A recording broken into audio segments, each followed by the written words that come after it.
छत्रपती संभाजीनगर जिल्ह्यामध्ये स्थानिक स्वराज्य संस्थेच्या निवडणुका जाहीर झाल्या होत्या। त्या दिवसापासून प्रत्येक उमेदवार तळागाळातला गटातला हा उमेदवार 1 महिन्यापासून आपल्या पक्षाच्या आदेशानुसार तो तळागाळात जाऊन पक्षाच्या बळकटीसाठी मतदारांकडे जाऊन आपला प्रचार करत होता। त्या प्रचारांतर्गत काही प्रभाग सिस्टम मध्ये आरक्षण सोडत ही रचना करण्यात आली महानगरपालिकेतर्फे। आरक्षण सोडत झाल्यानंतर काही उमेदवारांनी त्यांचे ताकदीचे बळ ओपन, ओबीसी, एसटी, एससी या उमेदवारांनी ताकदीच्या स्वबळावरती पक्षाच्या आदेशानुसार त्यांनी जनतेपर्यंत जाऊन आपल्या पक्षाचं काम करण्याचा प्रयत्न केला आणि स्वतःची उमेदवारी जाहीर न झाल्यानंतरही तळागाळात जाऊन उमेदवारांना विनंती केली की आम्ही या पक्षाकडनं उमेदवारी घेणार आहोत, आम्ही निवडणूक लढणार आहोत। परंतु काही दिवसांपूर्वी छत्रपती संभाजीनगर जिल्ह्यामध्ये शिवसेना भाजप यांची युती नाही झाली।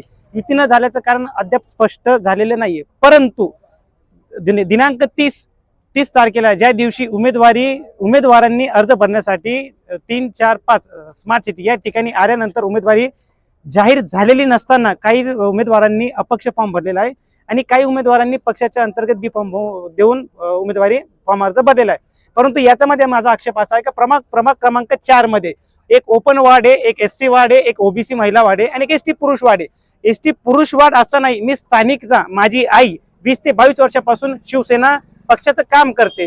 त्या गटातला प्रबळ दावेदार मी एसटी कॅन्डिडेट असून माझ्या प्रभागामध्ये माझं मतदार यादीमध्ये सर्टिफाईड मध्ये माझं नाव आहे, माझे अनुमोदक, माझे सूचक माझ्या यादीमधले आहे। मला ते ओळखतात।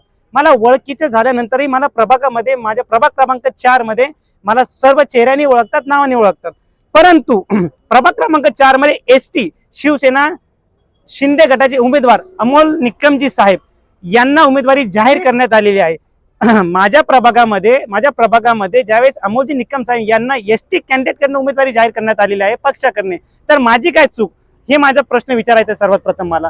ज्या अर्थी जर कधी मी एसटी कॅन्डिडेट आहे, माझ्या 20 ते 22 वर्षापासून पक्षात काम करतेय, मी तळागाळातला कार्यकर्ता 10 ते 12 वर्षापासून काम करतोय। माझा मतदारसंघ 40 ते 41 हजार मतदारसंघ आहे। त्याच्यामध्ये 21,714 पुरुष आहे, 19,714 महिला आहेत। एवढा तळागाळातला दाट अभ्यास आणि तळागाळात जाऊन माझा सर्वे करूनही मला 2 वाजेपर्यंत सांगण्यात आलं की तुला बी फॉर्म भेटणार आहे। 2 वाजेनंतर मला धावण्याचा प्रयत्न आला, माझ्या आईच्या डोळ्यात अश्रू निघले। 20 ते 22 वर्षाचं फळ तिला हे भेटलं का? ST candidate doctor Babasaheb Ambedkar यांनी लिहिलेल्या संविधानानुसार IPC सेक्शन 32 मानवाचे मूलभूत अधिकार, या अधिकारानंतर मला अधिकार नाही का त्या एसटी कॅन्डिडेट म्हणून?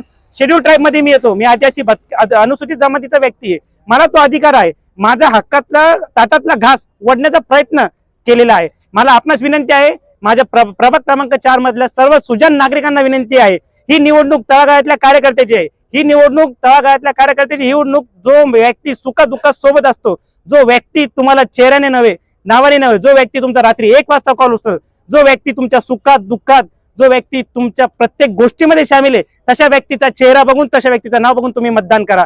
पैशाच्या अभावी तुम्ही मतदान नका करू, ही माझी आपणास विनंती आहे।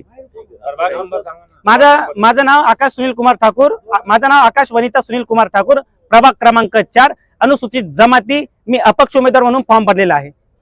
धन्यवाद।